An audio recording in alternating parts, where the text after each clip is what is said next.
Welcome.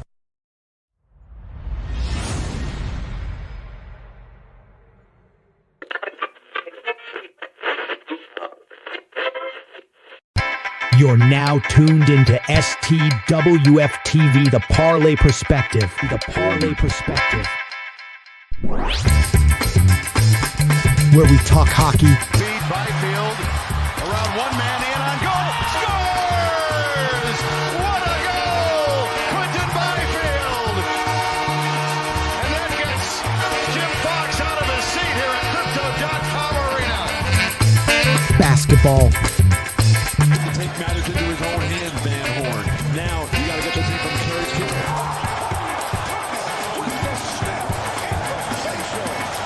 Oh, my God. Throw it down, Kobe. Football. Oh my God! Oh my God! Oh my God! Oh my goodness! Oh, my God. Wilson's going to lob one, and somehow, some way, Paul Richardson comes up with the ball. Cuts upfield. Hurdles over a couple of people. Oh my goodness, did you see that? He hit Steve Brown with what looked like a karate kick. Baseball and more. Well, there goes again. Pitch is swung on a miss. Throw to second base is high. They're going to say that Rojas got in the way. It doesn't matter. Sosa tagged him out anyway. That was an amazing catch and tag by Sosa. In the air along the line in right. Long way to go for Jake. Foul ground, and he's got it. And he's up and over. The Parlay Perspective. The Parlay Perspective. What's going on, everybody? Welcome in. Yep, it's Monday, and it's the Parlay Perspective. What's up, everybody? Your boy, Coach Lee. Dale is deep in his thoughts. Oh man, am I frozen? Bobby, we switched up on y'all butts. Yeah, yep. All good here. But yeah, we gonna get into some Parlay Perspective today. We know we got some tournament business to talk about for this is the month of March, and it is the month where we get mad. So therefore, we will be talking about that. We got some NBA news, of course. We got WNBA news. We got NFL news. We even got MLB news. Unfortunately, look, I'm not an MLB fan. I like college baseball. That's what I like. Once they get to pros, it's dead to me. So, and I'm the complete opposite. Today, really? Man, I am good. I am refreshed. I'm back from a week in South Texas hanging at the beaches. I'm good. Batteries are recharged. There we go. The beautiful beaches of Texas. There we go. Sounds good, if there is such a thing. Sorry, Kim, folks. Beautiful water there. You know, it's good. Absolutely, man. But it had a lot of fun. Hung out with the in-laws. I'm one of the rare people that love my in-laws. So okay, good.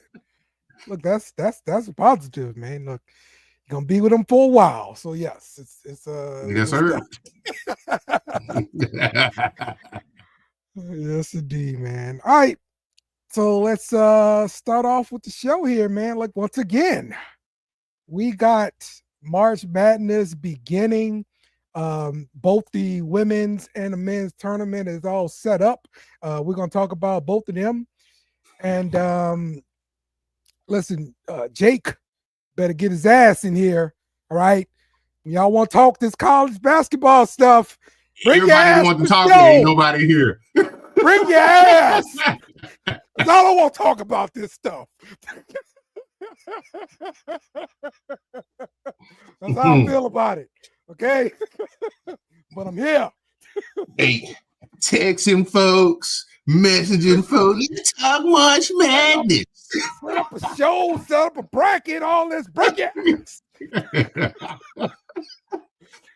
I got the two guys on here who probably watch the least college basketball. I haven't watched anybody dribble the ball. I don't know nothing. I tell y'all beforehand, I don't know nothing. Y'all need to come on. You got Dale in here raging with me. I can't control him. All right. So according to the internet, the SEC has unprecedented 14 teams in the bracket. That is crazy. And this is which I had saw somewhere. I saw a headline that was predicting that, so it did actually happen. Yeah. The SEC has been really deep, which is why LSU really sucked very badly. And we turned down the NIT invitation because we need to get that crap together. So we don't need to focus on this year's team at all. That's right, Jake. Bring your ass, Jake.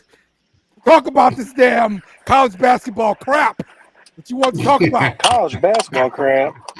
You want to know? Yes. All right. You want to know what? Hey, I'm going to start this off great because I know Coach likes UNC. I'm about to pop the fuck off right now. Those assholes didn't deserve to make it. There's no reason for them to be in this damn tournament. The only reason they're in it is because their AD's on the damn committee. Oh, well, I wasn't allowed to talk during the North Carolina. Oh, bullshit. Horse shit. They don't deserve to be there. They suck. Last team in my ass. Anyway, it's shaping up to be a great tournament. I just had to pop off about that real quick because, fuck UNC, go Duke. But, I think it's going to be a great game the other night between UNC and Duke the other Saturday. I think it was like Duke won. Yeah, Duke whooped their ass like they always do. Okay. All right, cool. All right. I do think one thing, though, I don't like how – I'm trying to figure out how a team – Coach, I'd like you to give your opinion on it, too, how a team loses 3 of their last 4 games and gets the overall number 1 seed, and the team that probably deserves the number 1 overall seed won their last 2 games without possibly the best college player this year on the roster actually playing, and they won their conference championship. I just don't see how that works. And then overall, Duke's number 1, Auburn's number 4, but yet they gave Auburn the number 1 overall seed. I was not a fan of that choice either. And this isn't me being Duke supremacy or anything. It's just me saying that like it a little bit. No. I'm just saying it doesn't make any sense. Like I would have been completely cool if Houston would have got it. I would have been cool if Florida would have got it. But Auburn losing 3 of those last 4 games, that just doesn't sit right with me. Okay, that's fair. That's fair. Do you think it's because the SEC has so many teams in the tournament this year? I don't know. I guess that they're calling it like a full body of work, but you got to put in a full body of work of they lost 3 of the last 4 games. Give it to Florida. They won the conference championship. That makes sense. Okay. All right. But also, I'd like to shout out my guy, Coach. First round, Wednesday, Xavier versus Texas up at UD. Going to be a good game. Who gets to stay? As much as I hate to admit it, it might be Xavier, bro. UT, they've been so inconsistent this year. They show good. They have the ups and downs throughout the season. I don't think I can trust them. Kind of sound like their football team, huh? Yeah, no, see, look, this is a little different, right? This is a little different. This is the basketball realm of coach's team going against my fellow Ohioan team. Am I as confident as I was with Ohio State? No, I'm not, because Xavier's been equally as inconsistent. They haven't really had an injury bug. They just, when the competition is deeper than their normal pool, it's a little rough for them. Texas beat them like 2-3 years ago, knocked them right out of the tournament in the Sweet 16, I believe it was. And that team was better than this team this year. But I also don't know how Texas, their team this year, compared to that team that they had played a couple of years ago. But if Freemantle's the focal point of the offense and Conwell's hitting threes and everybody's doing what they're supposed to be doing defensive-wise, could be a long day for Texas. But if the wayward stance goes, Xavier could be getting bounced. But this is basically a home game for Xavier. Dayton's only 45 minutes up the road. Okay. Man, I sound like some inside cooking. Yeah, it's gonna be a nice little travel up north. So I mean, it's gonna be interesting. And I think the NCAA definitely I think they did a smart thing. They wanted to get some ratings, right? Look at the that's true. It's a show. Look at the 4-11 seats, Coach. Who are they? The 4-11 Xavier or On the other side. Have it's going to be on the other side of the bracket, Dale. VCU is another 11 seed. Let's see. You have San Diego or North Carolina. That right there, the two play-in games right there. You have San Diego And you have State. Drake. Yes. You have San Diego State and UNC, and you have Texas and you have Xavier. Four prominent schools playing in the play-in, which are the 2 days before the actual tournament starts. You're going to get your ratings because those schools all have massive followings. So I think they might have been pulling a little strategicness there, but I maybe not. I don't know. I agree with you on that, Dale. And I also think, I was talking about the up and down of Texas this year. I think the only reason they got in is because of the showing in the SEC tourney. I think with them having, I think they beat Vanderbilt and A&M in the tourney. A lot of people didn't expect them to get that far. They showed a little bit there. I think that's what ultimately got them in. Other than that, I think they would have been in danger of missing it for the first time since 2019. Yeah, I think, and then if we also, this is where my confusion on how UNC ended up making the tournament became a thing, because what did they do necessarily to get there? Are they trying to count their quad 2 wins instead of quad 1? Because I thought quad 1 was the only one that was supposed to matter for your chance to make the tournament. UNC only won one quad 1 game, and they lost to Duke 3 times. But you look at Xavier. Xavier went Big East tournament. Went to the Big East tournament as the 4 seed and only lost by 2 points to Marquette. But they also only have, I think, 2 quad 1 wins, but they look good at quad 2. So I don't exactly know where. I mean, this is my team. I ain't going to try to talk shit about them, but I don't really see how you can put, UNC and Xavier in. I think UD deserved more of a chance than both of them, honestly, if I'm being serious. Texas had a great showing in the tournament. The SEC overall had a better conference this year. Right. 14 teams, it's a record. 14 teams in the playoffs, that's a record. 14 out of 16 teams, right? Yes. It's unbelievable. Never been seen before. But they said that UNC was literally the last team into the tournament. But I still don't see how they got in over a Dayton team. And I can only point at one thing, and I ain't trying to be like this, but it's really showing. The AD of North Carolina is on the bracket commission. I think that and them being a blue blood. Right. What talk about? College basketball. Men's college basketball. Whoa. Men's college basketball, baby. Expansion. Hopefully for a great new expansion in a couple of years. 120 teams. 120 teams, man. It's like it is, man. But, I don't know what y'all talk about exactly right now, but basically we're getting a taste of the expanded playoffs now because they just introduced that college basketball crown that's happening out in Las Vegas. 16 teams in another tournament to rival the NIT tournament. Yeah, that's something that's dope. Honestly, I think that soon enough they'll probably get rid of those like the early season games. You know what I'm saying? And make it more like those tournament styles where you have multiple teams in there. The good team, you pick the best 16 early, the projected 20 of the projected 25 in that tournament early in the season. That'd be dope too. As long as they don't get rid of the Maui Invitational, I agree. Oh yeah, definitely can't get rid of them. The Maui Invitational's got too much story of a career. We love that tournament. Well, look, the regular season doesn't hurt the teams as bad, so they don't care about playing those games. It's really good preseason work for them. It is. So but I don't see any of those games going away. But at the same time, Dale, those regular season games do matter because when they introduce this quad system, if you don't have that many quad 1 wins, you're obviously not going to make the tournament. But they're really not doing a good job installing that when you have a Xavier team and a UNC team making the tournament with only 1 quad 1 wins. So it's kind of tough to determine. I don't know. And if they go the way Tube does and expand this playoffs, which they shouldn't, but if they do, the quad 1, quad 2, quad 3 wins, they're not going to matter anymore because anybody and everybody's going to make it.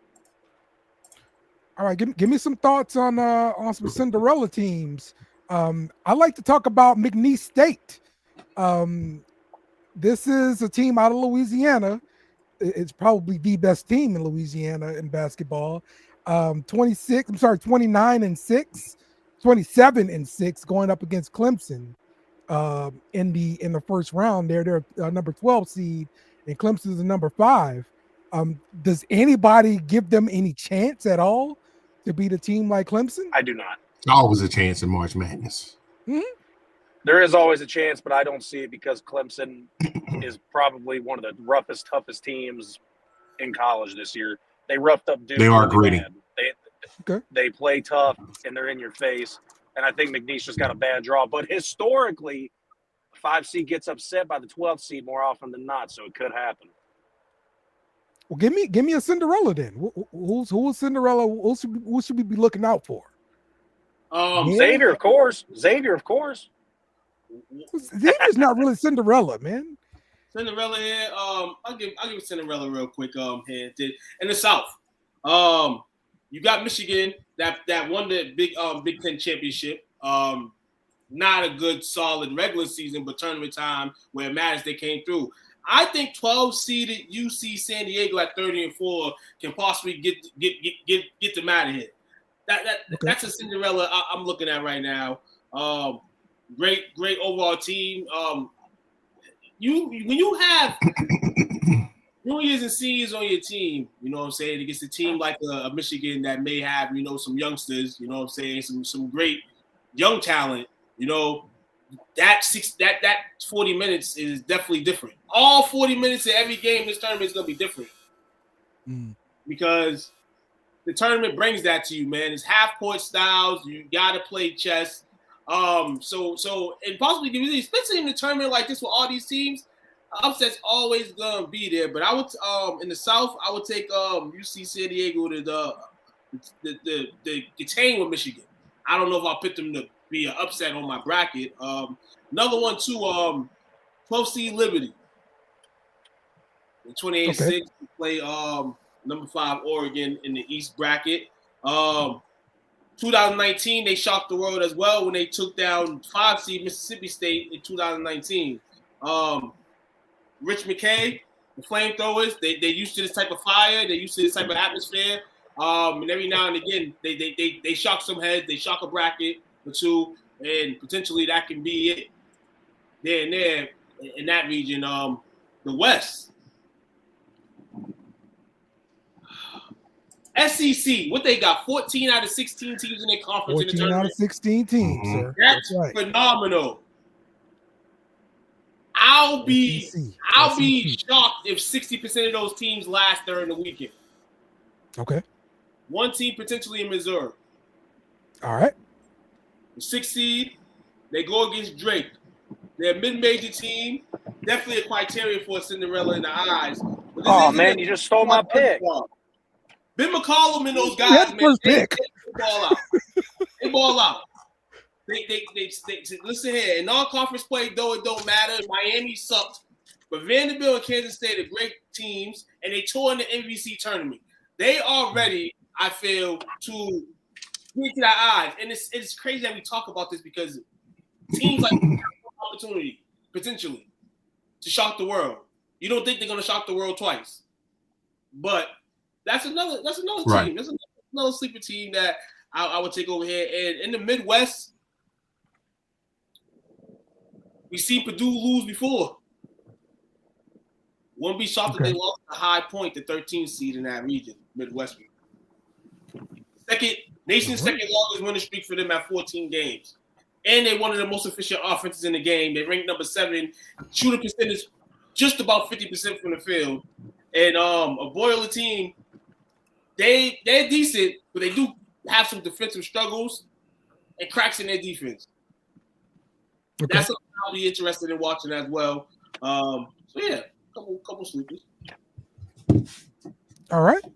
Will, would you like to share your thoughts about the NCAA men's tournament and any of these potential matchups here that you're looking forward to? That's a good question. Or you could be like me and don't really care. No, I care. I probably care a little more than you do, but me said I don't care. I mean, I don't. If LSU was in it, he'd care. I would. Yeah, they are tell not. him again, I don't Jake. care. He sound like a bitter old man. That's out. I'm out. Thank you. Right after Will gives some picks, I'd like to hear who's got some finals predictions. I think I think that's the thing with Will. I think he's waiting for the tournament to pop open. And we know everybody goes crazy over the first few days of the tournament, but I feel like once the tournament pops open and teams advance, you'll get a sense of where Will's coming from. You know what I'm saying? Because like I said, watch for my Gators. Watch for my Gators and Duke. It all, baby. Take my picks, man. Take my picks. I have a pick for the group before the first game Thursday. Actually, tomorrow, man, take North Carolina, man, with the points, man. They picked North Carolina in this tournament, and then, you know my feelings about them. You know, shouldn't have made the tournament. But I said if they made the semifinals in that tournament, and even though they played a depleted Duke team, kept close, they would probably make it. They did that. You let those dogs in the tournament, man. It was weird. They let him in off the strength of a loss. They was like, y'all played really good against the Duke team who had no flag and no Brown. Oh, yeah, that's weird. No flag and no best defender in Brown. Yeah, that's more of a shout out to the ACC and who the winning streak that we had late in the season came against teams in the ACC, teams that are in the tournament. I don't think North Carolina should have been in, but they're gonna give me Michigan State vibes of old. You know what I'm saying? Michigan State 2 years before, right? They got a star. RJ Davis, he's a guy. Now everybody else got to come and play. You got a new life now. You got a new 40. So, Hubert, you got a lifeline. You know who UNC should be shouting out? They need to be shouting out Keith Gill. That's who got him in. Yeah. Don't just say those things. You gotta give the context. But the SEC, man, I already went on a tangent. The team, the amount of teams in that tournament for them, man. Listen here, it could potentially be an SEC Final Four, and that's crazy. They dominate basketball right now, like they dominated football. It seems like it's September.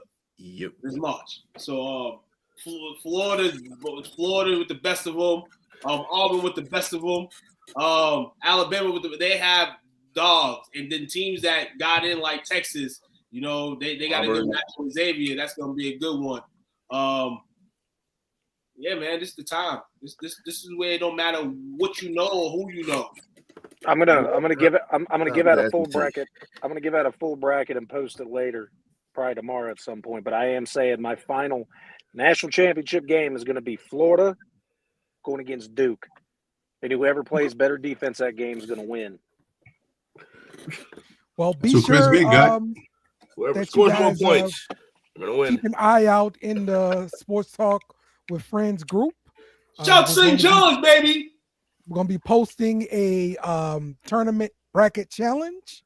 So make sure you get in it and fill it out and come up against guys like Jake and Took and Will and tell them how much they suck because you're better than them. How about that? I like it. Hey, and let me rephrase that. That was a horrible phrase, and I just realized it. Whoever's healthier, because both teams have been having a little injury bug with that might be worse. No, it's not. It's a lot better. It's a lot better than just saying defense. All right. Let's talk about the women's bracket. The top seed, Texas, #1 overall, followed by USC and South Carolina, the SEC champ, South Carolina. They're always up there. That's because Dawn be cooking up. Dawn's a beast. It's 2 SEC teams and 2 Big Ten teams, correct? Mm-hmm. UCLA, USC, South Carolina, and Texas. Mm-hmm. This is those teams right there, but. It's gonna be nice. It's gonna be tough. Last year's tournament was fire. You know what I'm saying? In the way it ended out. Potentially here, if you look at these brackets here, man, a lot of talented, a lot of great coaches. You're gonna see a lot of great coaches in this women's tournament. You'll see them in the men's, but great coaches in these tournaments for the ladies that have prestige, man. LSU has the 3 seed. Nobody wants to face. Right. Nobody wants to Nobody. play. None. Nobody wants to play Michigan State at all either. And in the bracket here, the Spokane bracket, of course you got USC, but the cream of the crop, Oklahoma's surprised some heads. UConn's in that bracket. A UConn USC matchup must happen for TV in the money. Is the whole right side of this bracket in Birmingham? Why? UConn's whooping everyone's ass. Like the whole right side of this bracket is Birmingham. So Well, Birmingham, the beginning, right? Is that the whole white side? Look, yeah, so the beginning, for the most part, for girls basketball tournaments, the team with the highest seed usually gets the game. Right. So for these first games are home games. Yeah, for the top go and they actually do a bracket. I mean, a tournament like they're all in the same place. Mm-hmm. Absolutely. And but go back down to that bracket, that Birmingham bracket. Let's say here, Texas, Creighton, Ohio State, TCU. What a season from TCU. Haley gonna make some noise in this tournament. She wants to raise the stock up. Let's see if she can raise the stock up. And it's crazy because if she wins in round 1, they play Folly Dickinson. They beat Folly Dickinson. She goes into a matchup with her former school, her first love, Louisville. So that'll be interesting as well. Notre Dame. I want her to knock out LSU at some point, but they're on opposite sides. So they're on opposite sides. But I'm telling you, though, like it's so weird. Like having her at LSU, she just did not fit what the coach wanted to do. And the coach is doing dumb shit. Hey, let's make a great shooting guard, a point guard. Like, all right, like, yeah. I mean, that's one of the things with recruiting. Like, you can just recruit a bunch of good players, but you've got to have the roles for these players. And if you don't have the roles for them, it's not going to work out. She took so much heat for y'all losing when it wasn't really her fault. Yeah, I think teams like LSU. I mean, everybody took the heat for that. Teams like Duke, on the women's side, I think those are 2 teams potentially, that can make some noise in this tournament as well. This it's South Carolina. North Carolina, Vanderbilt. They got Vanderbilt. You know what I'm saying? They're gonna have a 50-point game out that region. You know what I'm saying? They got so many scores in that region right there. It's fire. Oh man, this bracket is more interesting. Do we see any upsets? Yeah. Probably not in this first round, but in this first round, I think Green Bay is gonna get Alabama. Yeah, those girls from Green Bay. Green Bay balls. I'm telling you, they can hoop. All right, and screw Bama. I don't care if it's golf. Screw Bama. Roll Tide. Oh shit. Women's NCAA tournament, man. But yeah. Your LSU ladies, man. I feel like they gonna be in it. You know what I'm saying? Not maybe at the end, but they'll make some noise, and it'll be the reason why they don't advance or team advance. I'm just concerned about a team like UConn. I'm concerned about a team like USC and South Carolina. Like we don't have answers for those teams. And then plus Flage, she's coming off of an injury. She didn't play in the SEC tournament, so she's gonna be there. There may be a rust factor coming into the tournament that she's got to deal with. And so hopefully that's not the case, and hopefully she goes out there and balls because LSU definitely would need her. So we'll see what's going to happen with LSU. UCLA, to me, though, is the best team going into the tournament. Yeah. In terms of what they have. And then South Carolina will probably be this is out of the number ones. I think South Carolina will be the second best number 1 seed. We'll give the edge, me personally, I'll give the edge to USC and then Texas. But Texas is a team I predicted to win it last year, the girls' team. Okay. And I wouldn't be surprised if they hoisted it up this year in a season where you're not really talking about them like that. You're still talking about the 3 teams on top of it. All right. Anybody else got any more thoughts about any of the tournaments before we move on? Yes, I do. I have one more question in regards to this. We talk about brackets, but we obviously know in a lot of states, man, betting's at an all-time high. Oh, yeah. This speaking on the future, will brackets become irrelevant at some point in life? It may not be in the next 10 years, it may not be in the next 15. I just say that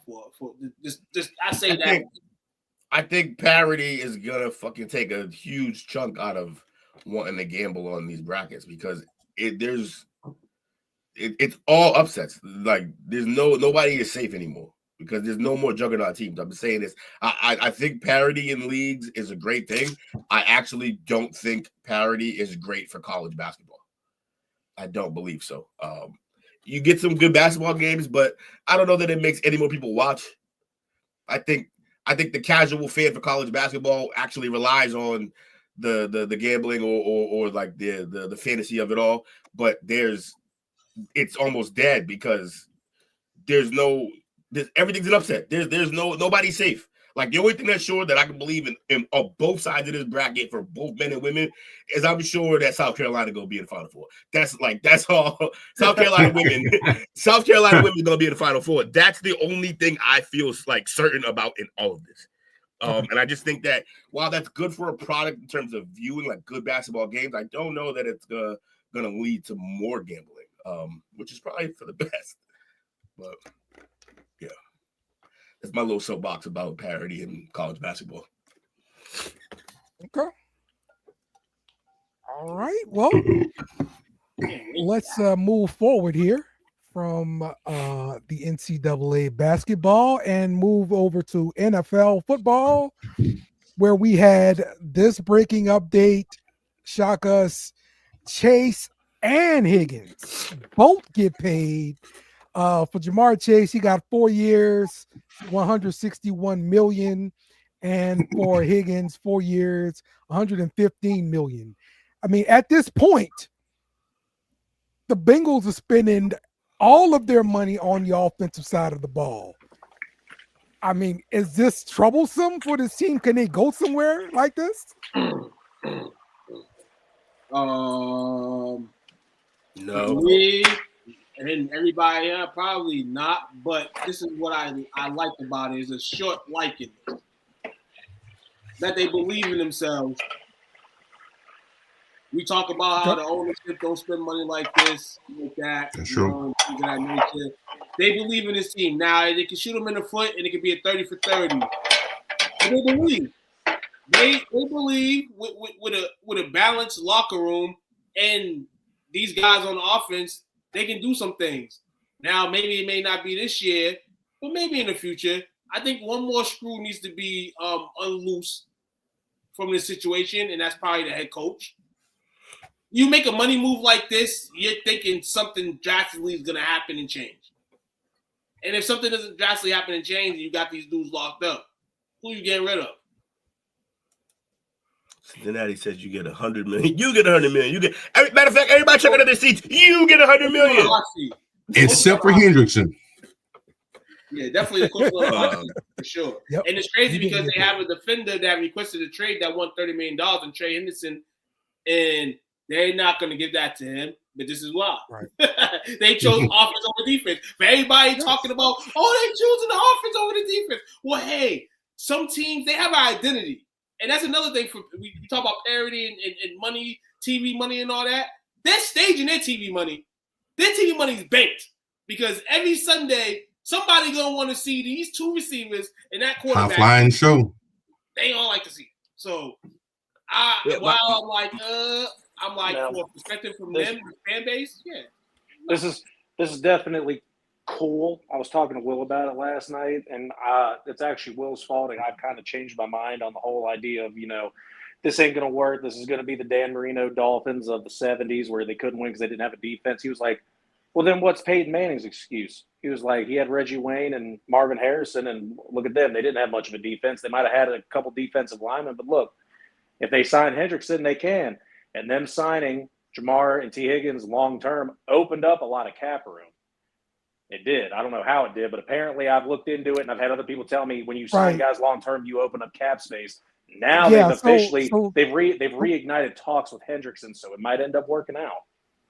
Yeah, the way that happens, Jake, is usually like the last year of somebody's deal, they get paid a lot of money toward the cap for the season. And when you redo a contract, you change that base salary and you give them a bonus instead. And you can chop that bonus up over the length of the contract. Mm-hmm. And so that's how they lower their cap numbers in that first year. So that's how they open up more cap space for this year. So yeah, they could work out something. They could use this cap space to work out something with Trey Henderson.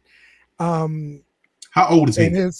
He's 30 years old. That's the biggest problem on wanting to pay him $30 million. He's at the pinnacle. This will be his third contract.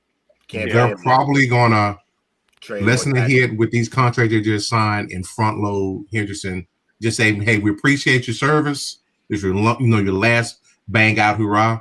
Maybe like a 2-year extension at the most. But I can see them still getting it done though. And the thing is, too, he's still they don't have to pay him this year technically. Right. He's still under contract this entire year. They can tag him next year. Exactly. Yes. And that's why I don't believe they're going to extend him more than 2 years. And I know he's going to want more than 2 years because he wants the longevity, which I totally get. So we got to see how that's going to come to a head and see how they meet in the middle or something. But yeah, the Bengals, there's no urgency for them to do anything. They can get a king's ransom for him though. They feel like the defense is changing in the league. And coach, they have tried, but apparently there are teams willing to pay him that $30 million mark, but they don't want to meet the Bengals trade requirements because they're saying that it's unrealistic and way too high. But it's like, hey, you got to get what you got to get for the guy. He's the sack king. He had a great year. He led the league in sacks last year, right? Correct. And pressures. Yep. They're going to trade him like a 4th round pick. Watch. Yeah. After the draft. Mm-hmm. Oh, he could be a draft night trade. I didn't even think that. Yeah, you're right. The draft ain't happened yet. Yeah, they can trade him on draft night. Possible. It's be interesting to see what they do there in Cincinnati. And they have made a defensive coordinator switch. They have plenty of draft picks to where they've signed their offense. They're good there. They might need to pick up a lineman here or there, but they can go defensive heavy in this draft. Possibly get. It needs to be all defense. They've invested enough in offense. If they pick anybody on offense, pack them the fuck up. The offensive line is still an issue. Yeah, there's two. So what? So what? There's two guys. We just paid $69 million between 2 receivers. Fuck the line. We throw in slants real quick. That's it. We can't afford anything else. No. They've got two guys from Georgia on the board that's going to be available right by them, and it's a defensive lineman and Michael Williams, I think his last name is, and then Starks, who's the safety. Both could be instant factors on their defense if they get in there. Stark's stock is dropping though. That's why he's saying available now. Yeah, he's falling right to him, and he could, even though he had a bad combine, he can come around once he actually gets on a team. It might be worth the risk. He can redeem himself on pro day. Exactly. So we'll see. We'll see how it goes. I think they're looking up. They just got a new DC in who was just in the college national championship. I think he's a very smart coordinator. The Bengals could just be heavily relying on their coordinator to set up schemes to where people ain't going to be able to do nothing against the mediocre defense. But you got to get lucky with that. It's going to be shootouts. Going to be a rude awakening for him when he realizes he has less of a roster this year on defense than he did last year in college. Yeah, no, it's gonna be interesting. It's gonna be interesting. But all around, that offense is set. Get a guard in there, and they'll be fine. Does he get to bring Caleb Downs with him?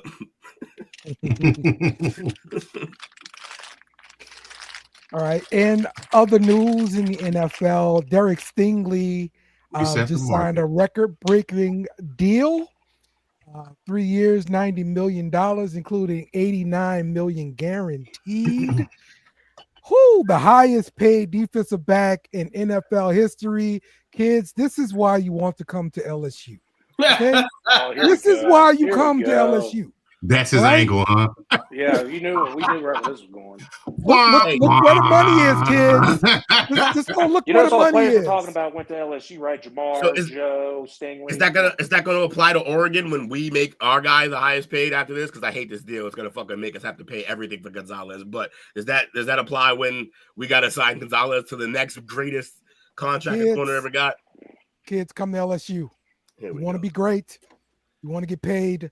Come to LSU. Those those two proofs things. in the pudding right there. Okay, mutually exclusive. So, look, unless you're I feel really vindicated by this, just because. Listen, I remember arguing with guys in my Saints group about Derek Stingley being ready to play in the NFL right now, and this was his senior year in college or whatever, the last year in college. And they argued me down, saying, no, he wasn't ready. He's a kid, blah, blah, blah. He's a grown man and all this kind of stuff. And I'm like, boom, he ready right now. He can start for the Saints right now. All right. And so, yeah, he's going to proving me right. And yes, so, y'all talked about the market being blown off the top of the wig. Shit, he was the first defensive back taken in his draft class ahead of Sauce Gardner and Trick McDuffie, and now he's the first to get paid. He's setting the market. So we just mentioned those two guys. He still doesn't get the recognition as like Sauce Gardner does. My God. I mean, Sauce Gardner is great. You got to remember, you're in New York City. You make a few crime plays, you're in New York. Yeah. So Sauce got that instantly, you know what I'm saying? And he played great, you know what I'm saying? But last year was kind of a, whatever the case is. But, yeah, man, I mean, shit. They going to know him this year. You're going to hear his name a lot. Well, if we don't hear it on the airwaves, definitely going to hear it in Texas. Coach going to hear his name a lot. Best quarterback in Texas. Sting. That's right. That's right, man. All right.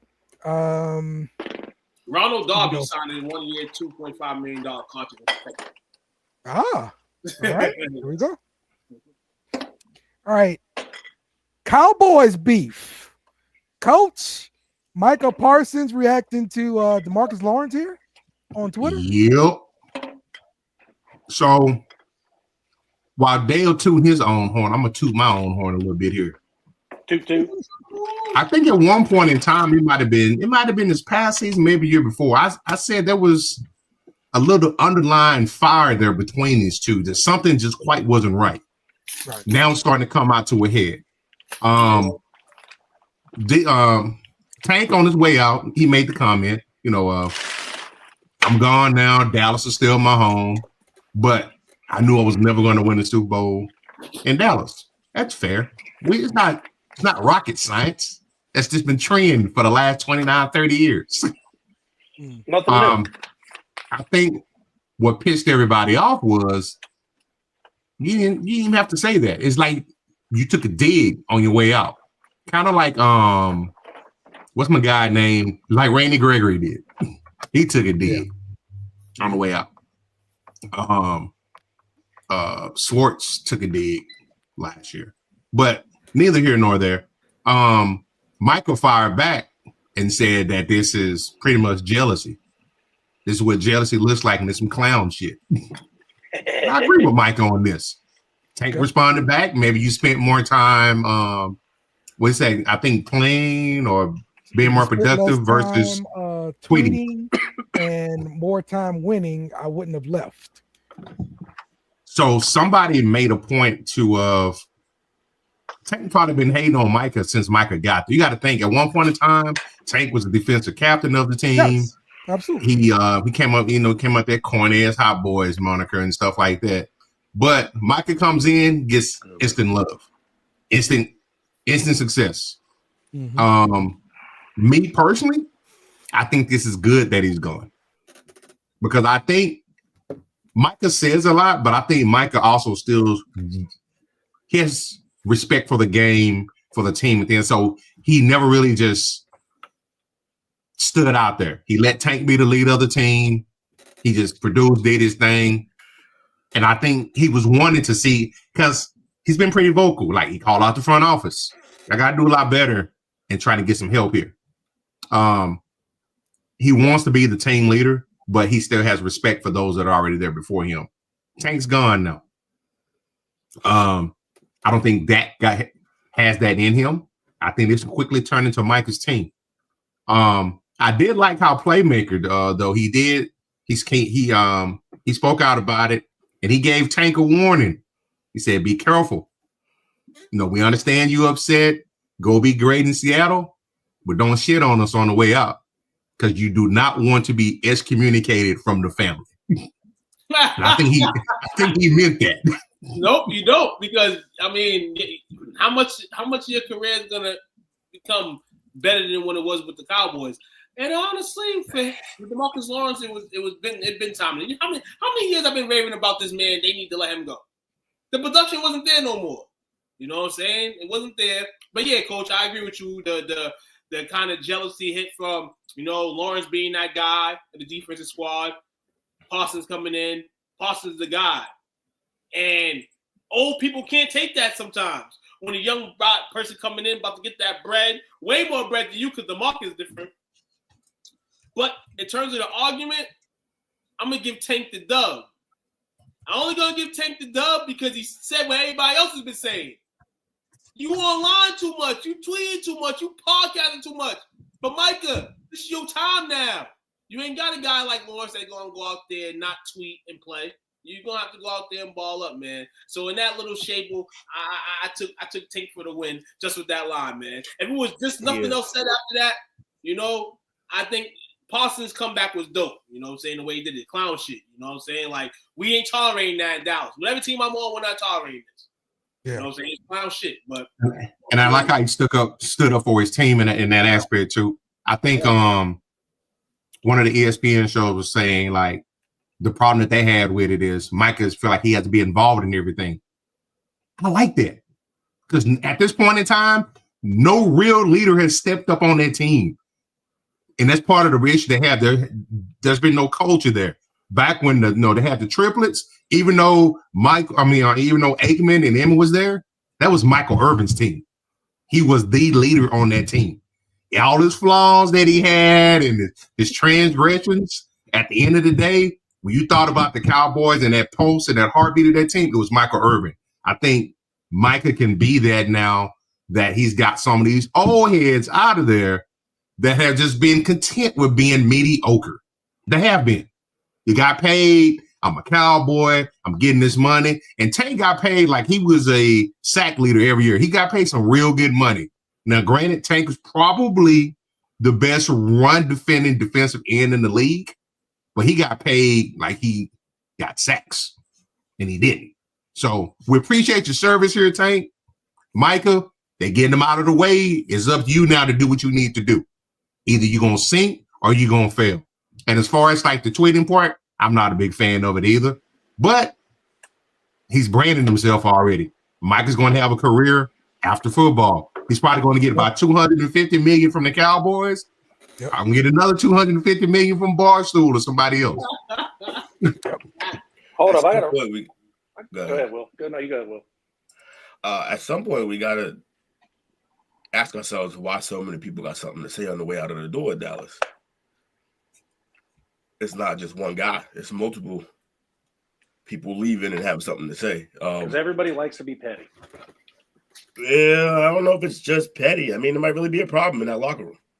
It could be, but why don't they have the balls to say it while they're there? If shit ain't sweet, speak up on it. Yeah. Jerry will get rid of you if you say something. No, will he? I feel like whenever. No, I don't think he will. But I think you're just gonna turn the locker room on you, and I don't know how it's gonna help. Then you got the wrong guys in that locker room. If they don't want to be held accountable, that could very well be the problem. Yeah, that's a fascinating situation. Go ahead, Jake. What were you gonna say? No, I was gonna ask Coach. Does everyone in Texas got a nickname? I'm noticing the trend here. What you mean? Tank. Well, you said, what'd you say? What's Irvin's nickname? Prime time. Playmaker. And then you said Tank for DeMarcus. I was like, he never deserved a nickname. I was gonna be honest. He never deserved it. Tank, I guess.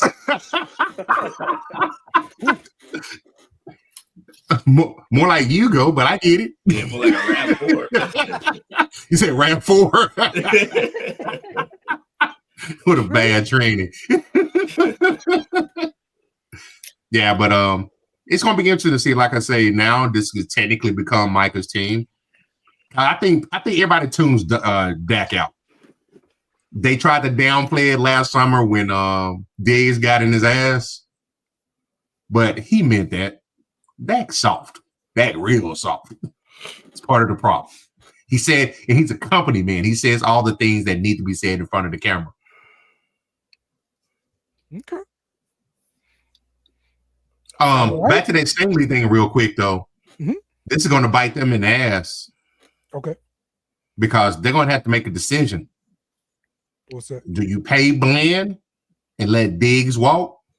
Or you hope that Diggs is healthy and you let Bland walk? I say you keep Bland and let Diggs walk. Yeah, for sure. What does Stingley got to do with that? Because somebody would actually come ask for Stingley money? I don't think Stingley money, but the market. The price just went up. You got a guy that was a defensive MVP candidate just 2 seasons ago. This is a second contract, though. I know it's a second contract, but his agent, they can walk in there and put their nuts on the table. Today's price is not today's price. Yeah. That price, it did go up some. Yeah, you gotta let Diggs walk. Not worth the trouble. Yeah.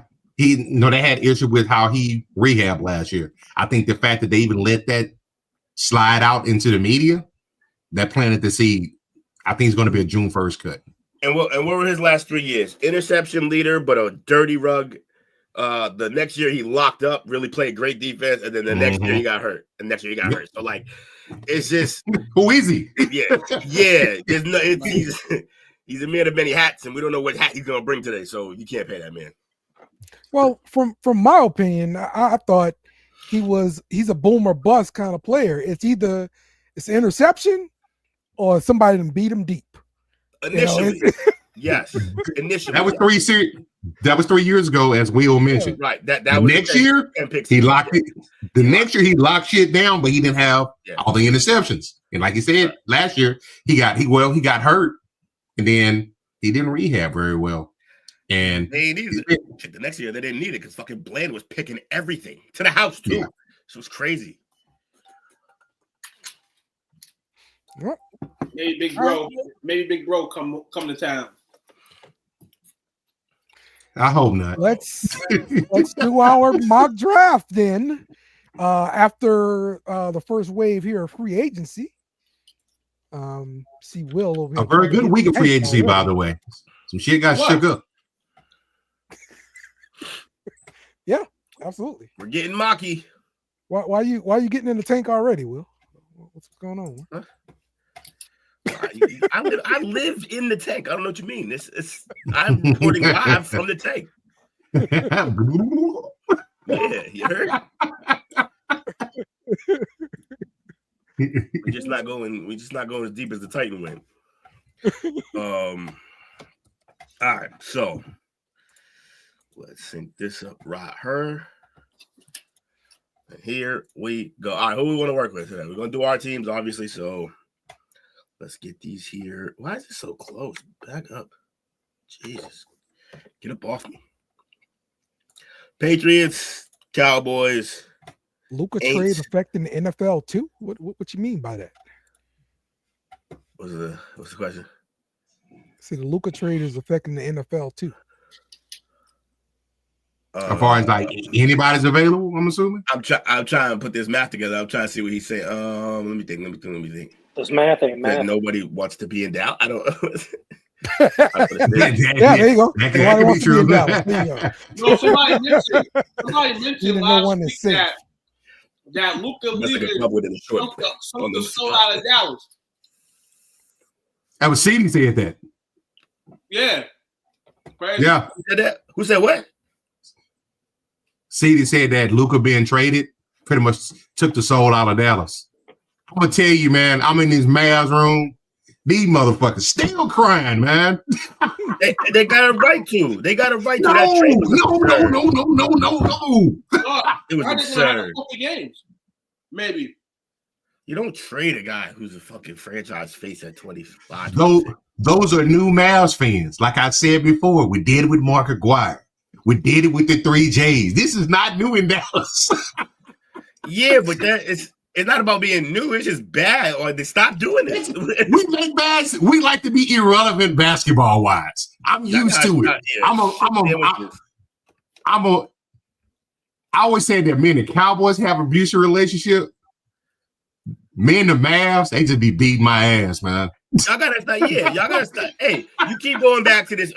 You're a battered wife. Stop going back to this. I am. But I love him so much. Coach, hey, at least the Stars never did you dirty. The Stars. That's true. Oh, yeah. Or the Rangers, because I didn't even get mad when they traded A-Rod. It was time for him to go. There's some So teams technically, there also they did it. Like everybody, it's their problem. It's just the sports you get care over about. it. Is what I say. This is what we do. Get over it. It's just the sports you care about that like to kick you in the nuts. Yeah. To get over it is why y'all still in that situation. Y'all gotta revolt. Y'all gotta boycott, man. What is that going to accomplish? Let's stop Shut them down. The problem is that you can't even do it because they'll just leave. They'll just pick up the team and just go. I think they're trying to take y'all, man. I don't understand that. I got an update on that too, by the way. What's the update? Drop that now. Might as well. Okay, so we talked about. So it was finally confirmed, even though I knew this probably about 10 years ago. Again, I'm tooting my own horn. Where old Texas Stadium used to be at, that is where they're trying to put the new Mavericks Arena and Casino. It was finally confirmed over the weekend. Yes, it was finally confirmed over the weekend. This is Texas. And it actually goes up. There is a vote that's going on for the citizens of Irving as far as them allowing them to rezone it so they can put the implementation in to make it happen. And Governor Abbott, shout out to Hot Wheels, said he is willing to listen. He's popping wheelies? Popping wheelies, Professor. Y'all can't be gambling in Texas now. Hey, Coach, what's the most heathen spot in Texas? Like, where's the least religious? Because that's where they got to put everything. That's the only way this is gonna work. I don't know what they doing, man. Well, I have to say, Irving is not too far from Harry Hines, which is the Blade. Yeah, buddy. He's right down the street from the Blade. Just saying. That's how you're gonna have to do it. Yeah. You got Washington Select. Oh, you said that. Yes, you said that years ago. Yeah, I got Washington. I got Washington. That's where the new casino gonna be at. Yeah, I think I rode 2 by there to show them the spot. Yeah, that's what they said. It made sense because I'm like, all that construction they did with all the highways and the overpasses. I'm like, this is like they want to make sure they can keep the traffic under control when there's a lot of people here. And then I saw the bridge that they built. It's a huge bridge. I'm like, it's too nice for cars to drive across. So it look like they park on one side and walk to the other. So like it may happen. I like it, even though I don't indulge anymore. But if the gambling comes, that means the sticky icky is right behind it. Yes, sir. Can't be doing that in Texas, Coach. Yes, we can. All our money goes to Oklahoma or Louisiana. Keep it home. I was in Connecticut all weekend, baby. The gambling and the hot cheese. You know what I'm saying? Perfect match. All right, let's start the draft. All right. Any other teams we want to run with? Let me see. We got Washington. Did you watch them for P Dollar? Yeah, I did. Who else in the chat? That's it. That's it. Why would you pick Washington in this mock draft, man? What's Chris Falcons fan, or he a Bengals guy? Where Washington my friend? Bengals. Yeah, he said he was going to bed. Man, pay attention to that. Oh, ow! Holy shit! What happened? So Cam Ward went 1, Ashton Jeanty 2 to the Browns. I've seen more and more of that too. To the Giants, and now I got the choice to either pick 7th. I mean, I can pick. I've seen Jonte either going to the Browns or he won't make it past Chicago in a lot of mocks I've seen. I'm gonna take this trade. It's only 3 spots back. Yeah, if the Browns really do that, they're really bad. Who did they take, Abdul? Jets took Abdul Carter. Fuck. Jaguars took Travis, and then damn it, the Raiders took. Oh, I'm doing that. I don't want. I'm gonna pick now. Shit, I would have did that. Shador Sanders. What was they offering? Number 8 and like 47. It was just 8. One spot. To move down 1 spot? Oh, hell yeah. Yeah. Your boy's sick. All right. Shit. Man, all right, we saw we did. Yeah, pick Shador. Yeah. Shut up. Who I got? Let me think here. Now you know what? We're gonna do the same. We're not gonna do the same old. We're gonna do this. It's gonna be funnier. All right, my Dallas fans, y'all pick this pick, and I'm gonna pick for y'all. I bet. Don't take my team, y'all. I ain't playing. You gotta take the offensive tackle from Missouri. You like that? All right. That's available. Yeah. I ain't mad at that. All right. And Dale, you ain't picking for you. Jake's picking for you. You picking for Jake. What? Well, we damn sure not taking this trade. Decline that one right there. You don't like that trade? Hell no. All right, we take that one. This one ain't bad. It's not bad, but we're not gonna do it though. We're just moving to the 13, I think.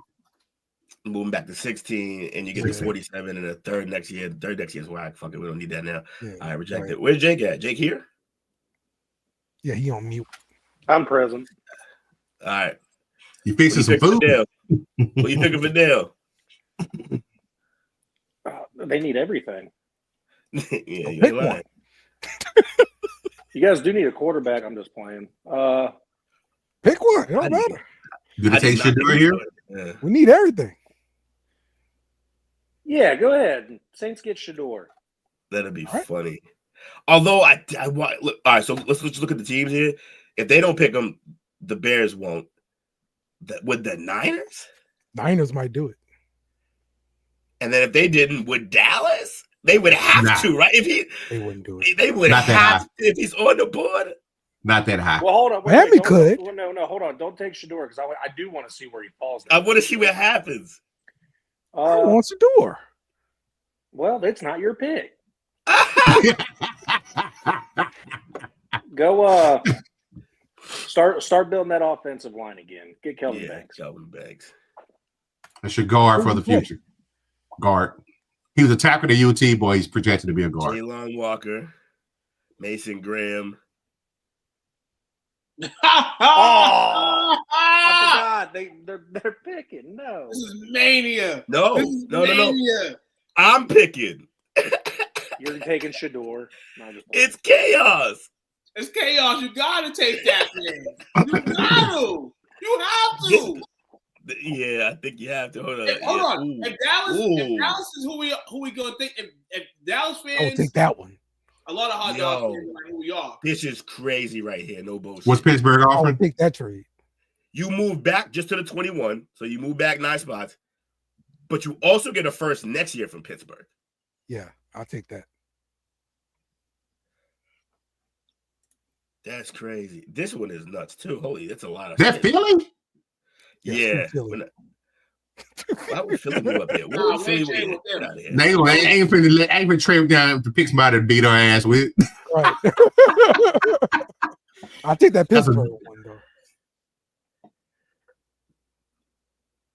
Y'all want to take this trade? Pittsburgh wants Shador. That's why they're trading up. Yeah, that's exactly why they trading up. They want Shador. I think that'd be amazing, honestly. Yo, Shador black and yellow dog, be crazy. I'm gonna accept this. I'm gonna accept this trade. I'm gonna accept this trade, man. Accept it.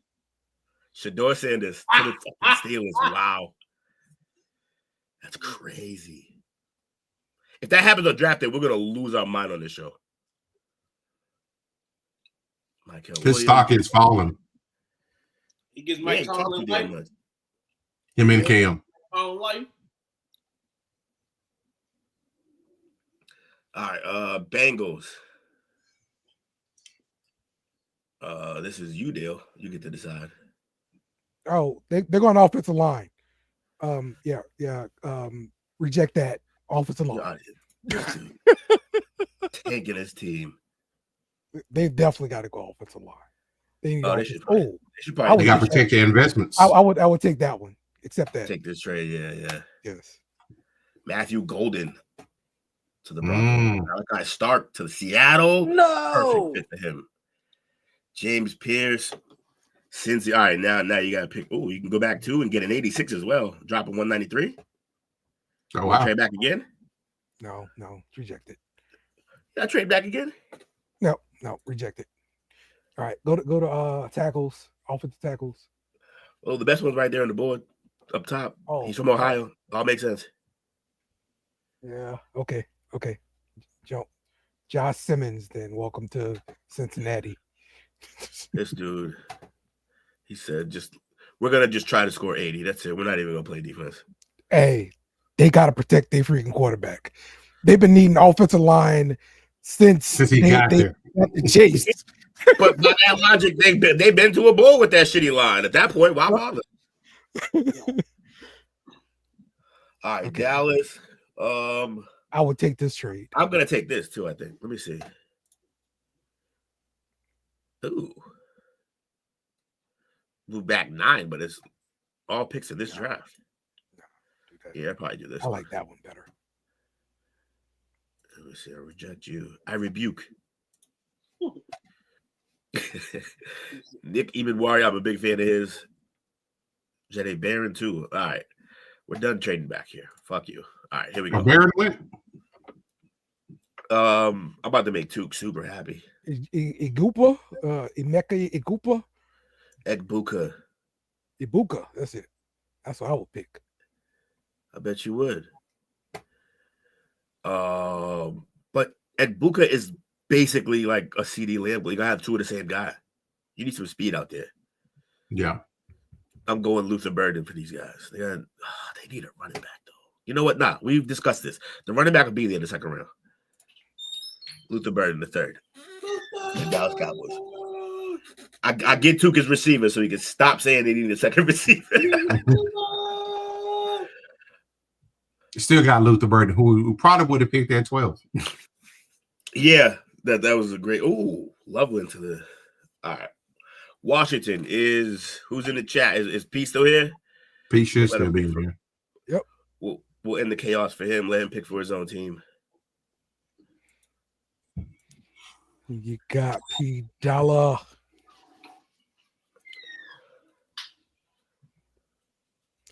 Luther is small, though. That's the last thing he said. Oh, Beasley. Yeah. We rejecting this? Yeah, we rejecting it. Wait. We're rejecting this for sure. And we're rejecting this. We're not helping them. I don't know. Does you want to do this trade? You move back 7 spots. He says next trade option.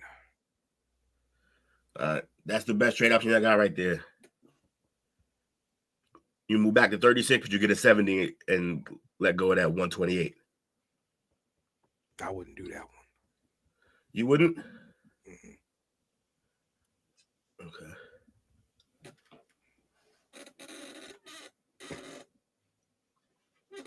We got any word? Reject all trades. Rejected all trades. Okay. Reject. Bless you, ever sneezed. Me. I'm dying over here, man. You still taking the Jigma P Dollar? That's what you took last time, right?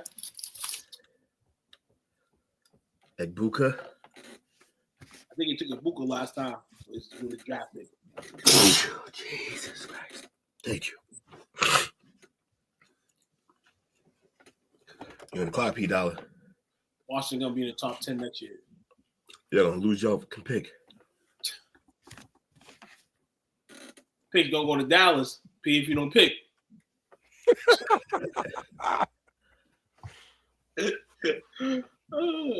That'd be funny. They don't need a receiver at all. He did that last time. It's nuts. My man just trying to be the greatest show on turf at this point. Who's in their backfield? I think they need like defensive line help now, right? Like he said he wants Emeka Egbuka. He does this every time. I think they need like defensive line help. Y'all got so many receivers there right now. 2 of them are really, really good. There we go. He trusted the defense. Sign him up though. That's what he wants. He wants Egbuka. He's a closet. Whatever his name is, give it to him. Boston College. Jihad! The Bills. Jihad to the Chiefs. Jihad, baby. All right, we're in round 2. So we only have 4 wide receivers. Ooh. Jackson Dart gets to New York. Wow. That's good. That's a good pickup. Ooh, Amari and Hampton goes to the Raiders right before my Patriots are set to pick. Who did Jackson Dart go to? New York Giants. Giants. The Giants. All right, who we got? Says we need a receiver. They're all gone though. You don't need a receiver that you're not going to use. You don't know what you're talking about. Your guy can't stay on the field, like physically. Doesn't know what the out of bounds line is. You want me to throw to him? What's wrong with you? Free booty. Yeah, it is free booty. He give up the booty every time. You gonna take your boy? You gonna take your boy Isaiah, dog? That is my dog. I do like him, but he got trailed away last year. I gotta be worried. JD5 and Emeka build a long-term relationship. Look at that. No, they don't. So fuck Terry. Trying to put a ring on it. And who else did they get? They went out and got Diva. They got Diva Samuel. Come on, dog. Diva Samuel. That's why he do it, because he don't trust Debo. Mm-hmm. Yeah, that's true. He can be on IR. To be fair, he's not even necessarily a receiver. He's just a extended back. Yeah. Like Austin Eckler on the same team. That's scary. Oh yeah, that's right. He's a tweener. Yeah. Oh shit! Damn, I'm sorry. I'm gonna say it on wax, man. Commanders might be better than they was last year. I think they win a division this year because Philly lost a lot. Determined to pick a wide receiver that you're not going to use, huh? You gonna keep running with this narrative? You are determined to pick a wide receiver that you're not going to use. Yep, just to shut you up. All right, Isaiah Bond. Welcome to the bench. Oh, you took Bond? Yeah. No, we're not going to take that. All right. I will take Trey Harris, the wide receiver from Ole Miss, because he's a good wide receiver, and we're going to use him. Will you? Or will you just get him hurt like everyone else, like your receivers? Well, listen, if you get hurt, you get hurt. I mean, look, I bet. It's New Orleans. Don't drink the water. Scared money can't make no money. Don't drink the water. You won't get hurt. That New Orleans or Mexico? What's the difference? Oh, hey! Debo is a Swiss Army knife. Emeka is a good route runner. I might pick another receiver just to piss Dale off. We picked up plenty of D linemen, just none have a wow factor. Also for P Dollar. I'm talking about my team. You heard? Yeah, I'm taking Juddy. All right. Play some power eye football. We're gonna line them in the goal line set at our own 20. All right. Dallas, I would not take that trade right there. No, don't want that trade. That one's not bad. That one though. What's that one? I can't see it. You move back 2 spots and you get a whole extra pick. And pick 118. I want that. 118. That's a 4th round pick, isn't it? Yeah, but it's still they don't have a 4th this year. Right, there you go. Perfect. They traded that last year for the guy they got from Carolina. Bengals, that bum ass. Yeah, get that for him back. And now you're picking. It's got to be the running back y'all been crying about, right? Ooh, y'all want to do this? Move back 2 again? Move back Get a 98 for that 118? Hey, but you give up that 118. No. Yeah, but you get a 190. But you get the 98 back. 98 back. What's this? It's like 30 spots. Yeah, I actually like that. Actually. Like 20 spots. 20 spots. Unless you're in love with somebody right now. Who's left on the board? A bunch of running backs that you can get in 2 picks, which is what you're gonna be getting back. Yeah. Except this trade. And then every back that was there before is there now. All right, now we're not doing this one. That's crazy. I mean, it's a free pick. Again, those backs will be there in 2 picks. Yep. Who's they trying to move up? Seattle. Seattle. They'll give you pick 50 and 127 exchange for 48. I'd probably do that too. Absolutely. Yeah, you got to keep trading back. Tate Ratledge. Oh, we're up for Cincy now. Where's Jake? Cincy to take our running back. No, Dale's picking for Cincy. Oh, that's right. Okay, I'll reject that. Yeah, rebuke. Let's see. We picked the offensive line last time. Dale,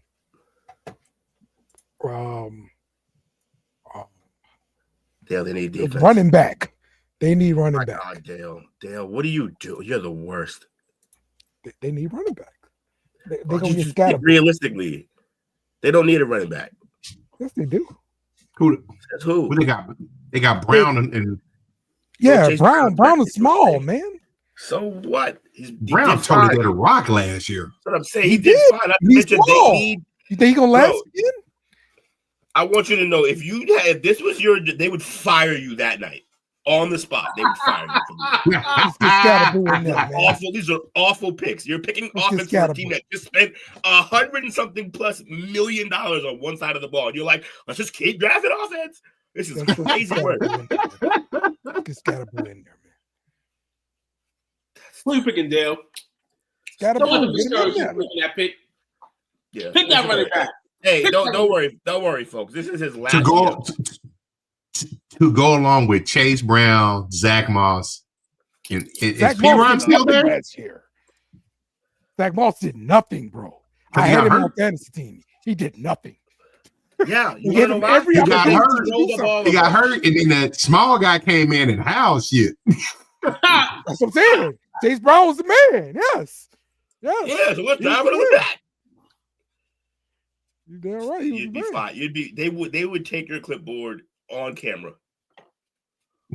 Like, go sit down. Yeah. Matter of fact, security, just get him the fuck out of here. Take his we need that badge. You remember Jamie Foxx and Due Date? The dog, get him the fuck out of here. I'm done.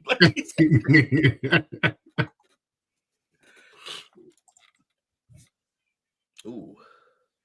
Nah, that's too much now. All right, let's get them the back they need, right, guys? Yeah.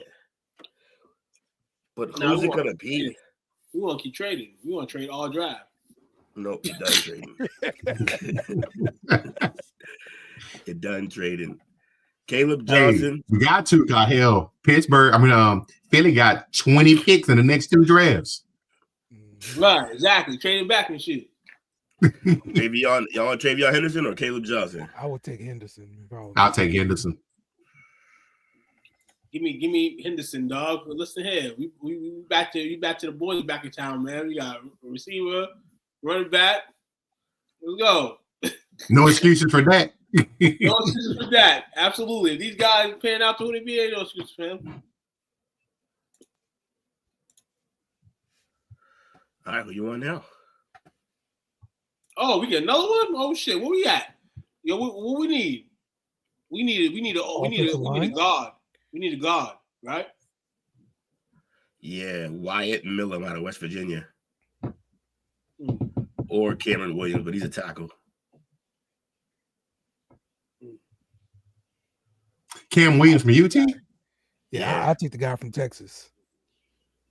I'll probably do that because I think the jury is still out on my man at right tackle. Okay. All right. Cam Williams, you go. Come on, Dallas. We got all the picks. You heard?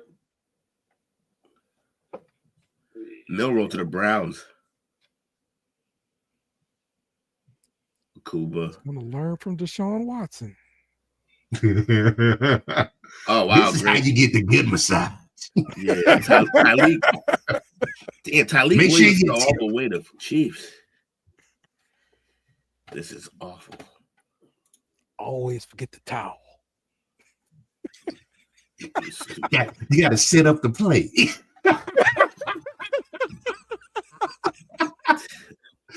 I'm doing this for Pete Dollar. This is a good. Pete Dollar, my man say you taking your head in the GM war room. No, it's awful. That's also awful. What are we talking about? All right.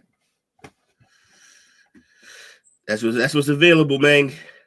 What you got, P. Dizzy? What you got, P. Dollar? Accept that trade. You wanted that trade accepted, he said. Oh, they accepted that whack one. I accepted the first one. I did that. Yeah. The next one is terrible. You don't want to pick, dog? You don't want to pick your quarterback in the future to replace JB5? If I was him, I'd take Caleb Johnson here. Running back out of Iowa.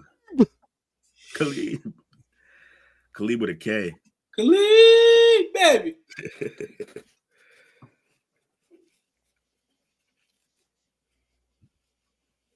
First Any one. moment. What'd he say? Yeah, the first one, best O-line. Best O-line, okay. Best O-line is available. Best O-line is Bow. Marcus Bow.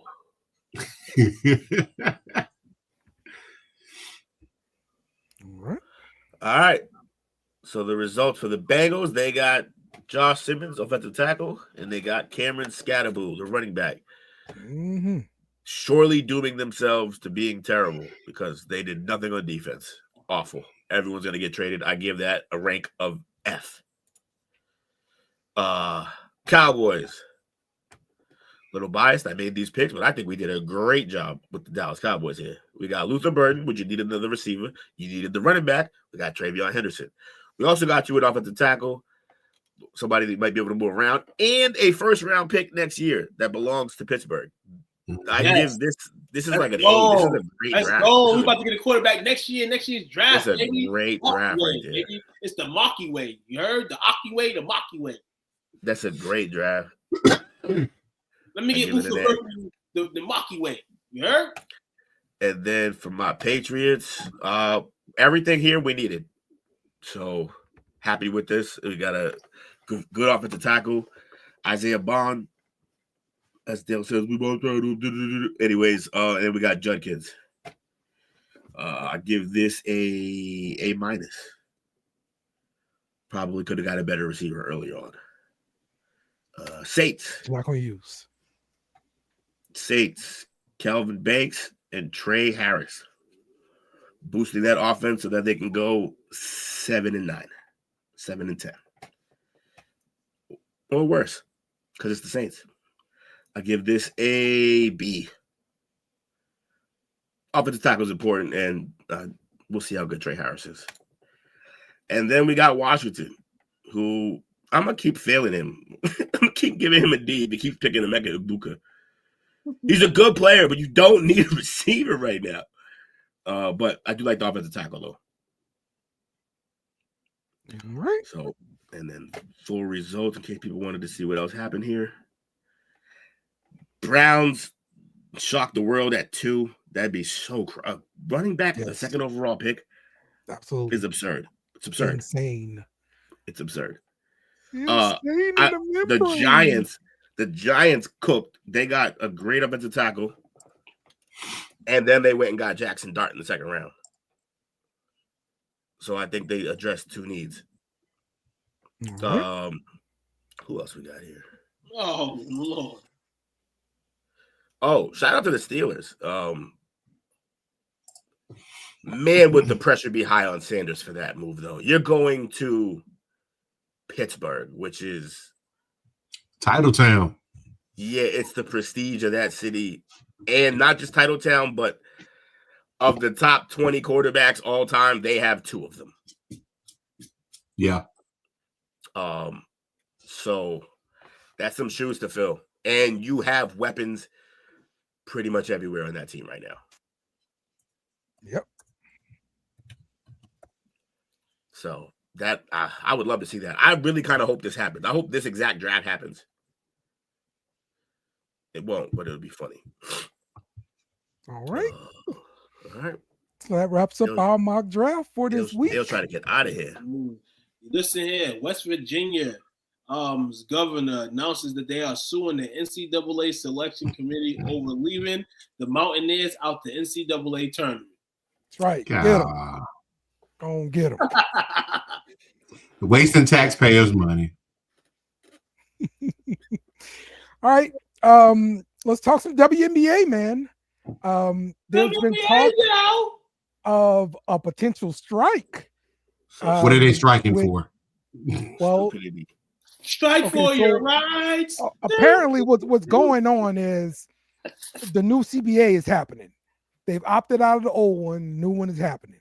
So in this new CBA, rookies are going to make more money. And so now the people who've been there 1 or 2 years, they're standing to not make as much money as the rookies coming in. And therefore, they will like their contracts to be increased to, give them more money. And so that's where the strike is coming in at. So they're going to take the funds from the rookies? Where is money coming from? I mean, who knows where money coming from? I don't know. The money coming from It the has to rookie. come from somewhere. The money coming from the rookie. You can't just materialize. I mean, they print money, but you can't just materialize it out of nowhere. You gotta be making it. This is the dumbest shit I've seen in sports in so long.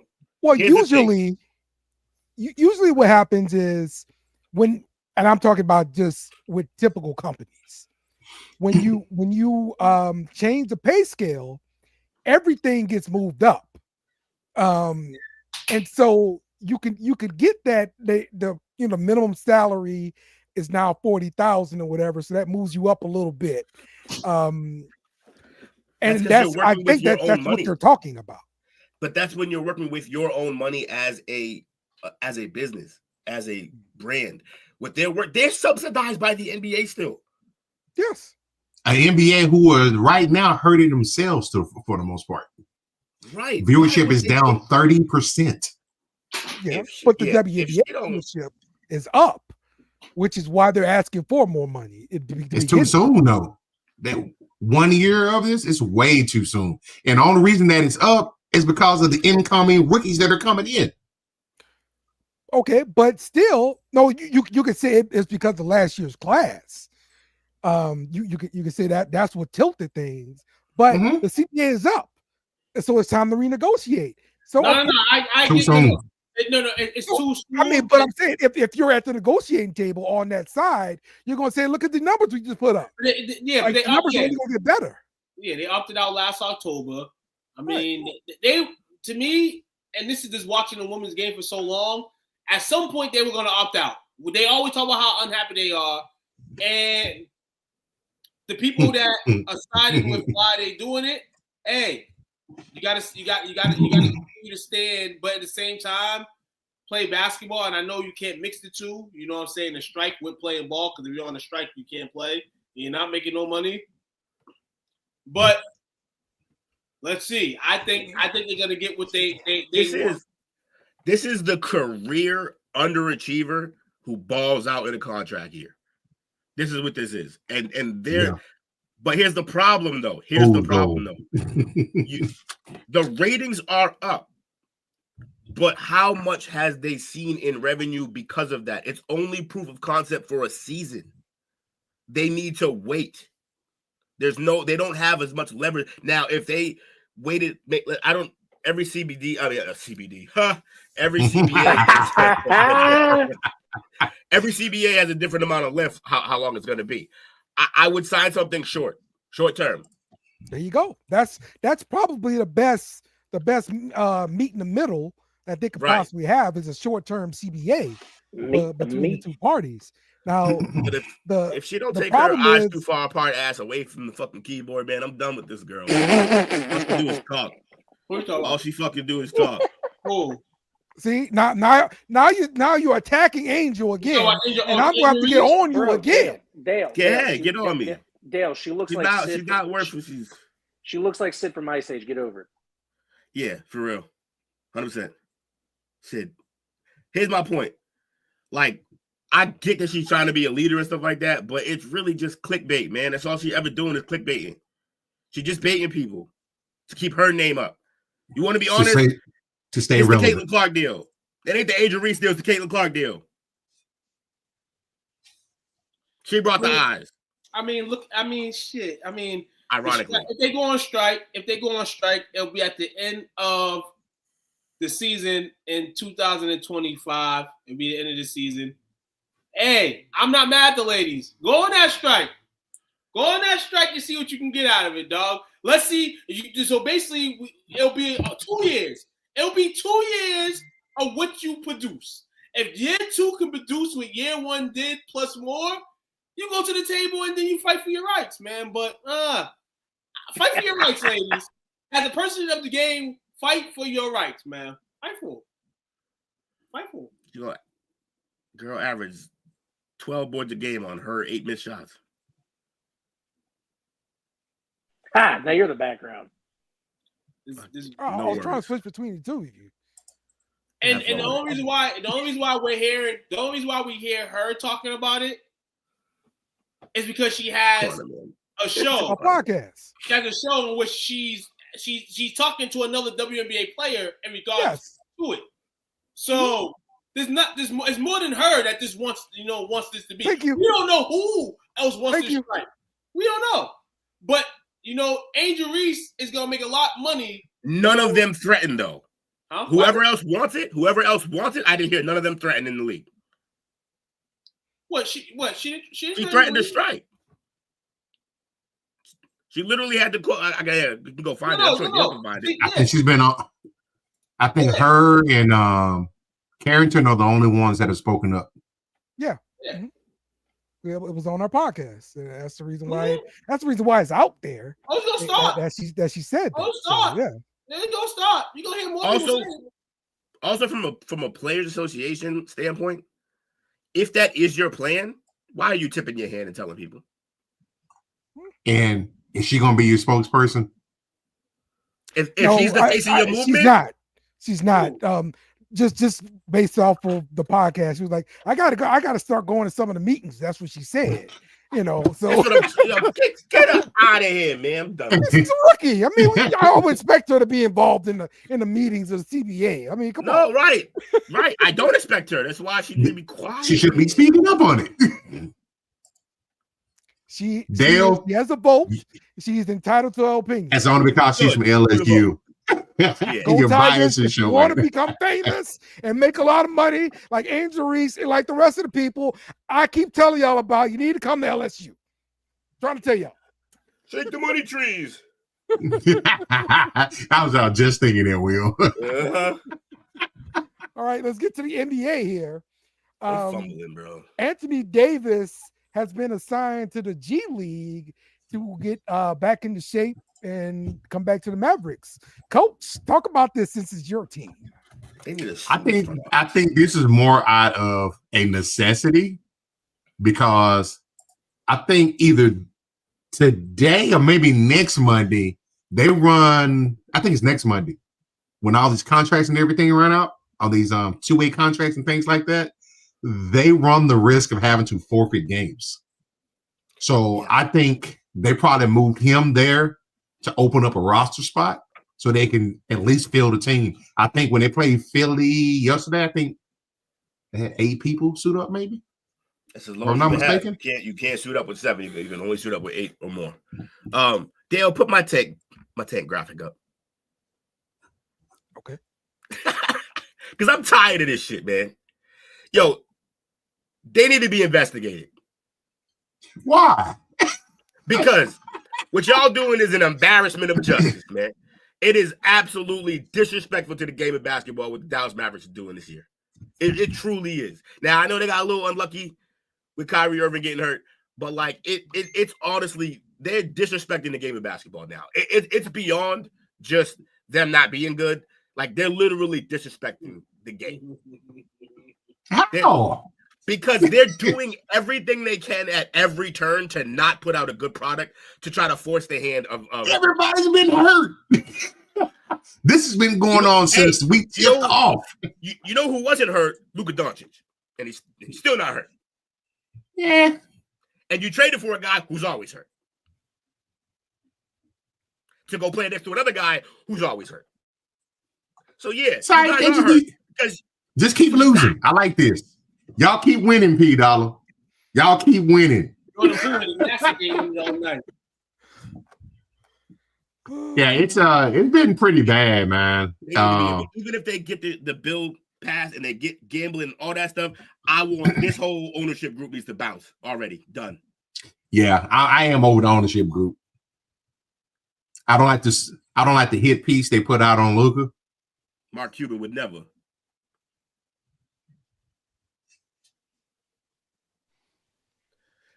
Look, I'm not saying it's not just tanking. We was all looking at the tanking a franchise, not a season. It's a different type of tank. I'm the tank man. I got a whole graphic. I bet Mark Cuban could fix the Cowboys. No, he can't. Can't fix the man. Yeah, he just like Jerry. Two loyal players. Hey, hold on. He's never mind. That's not a good. That's not a good comeback. Never mind. Yeah, front this shit. He fucked up the whole front office of the Mavericks. This happened because of Cuban. No, he left. He left, and they destroyed it. He set it up perfectly. He shouldn't have left. You know what the reason was? I don't know anything about gambling, and I don't want my kids to have to go through the same thing that the Jones kids go through. No. Mark Cuban is a family man. He did his thing with the Mavericks organization, but he also that's next year as well. They got their pick this year. They start losing picks next year, Mike. Okay. If what? Why are they losing picks? Bad trades, from trades. Because some of them are not top protected. The Luka trade, in my opinion, is the only bad. It's a big one. It's the only bad trade he's had since he's been there. It's the franchise face. Yeah, it's pretty bad. You guys, and if anything needs to be investigated, that shit. They always trying to make the Lakers big. Yeah, all over down my timeline. It's Lakers shit all over the place. The world doesn't go around without the Lakers gonna Laker. Lakers gonna Laker. Listen here. Dallas can't be doing this, man. This is crazy. We're happy. We're happy with what Dallas gave us. We appreciate Dallas for giving it to us. We ain't complaining. We wish y'all well. They tanking for flag. Yeah. I can rock with that. We did to y'all. I would never wish that on him. We did to Dallas what New Orleans thought they did to the Lakers.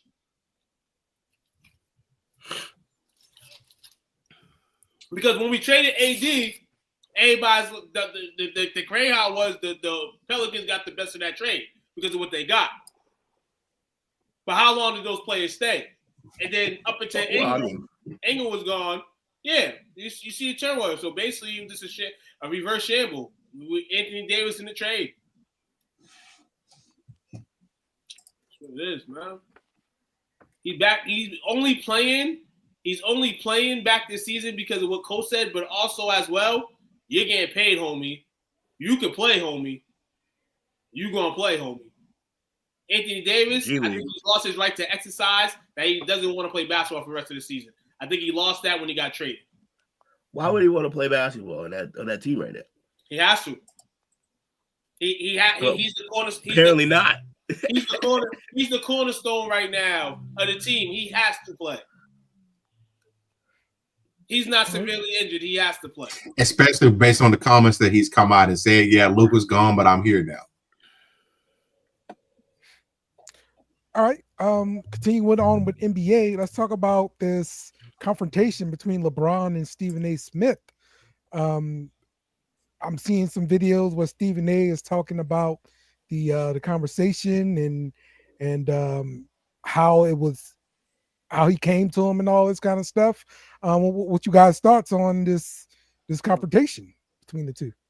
Shit, you get paid $100 million, and this is the first thing that happens. Pretty staged to me. But in all, Stephen A. This is why he gets paid the big bucks. Well played. I didn't even consider that. He gets paid the big bucks. And Yeah.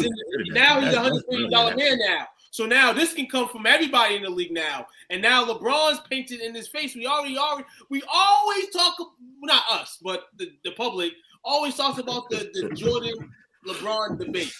And one thing I say about Jordan is maybe less reporters back then and maybe less people in your business back then.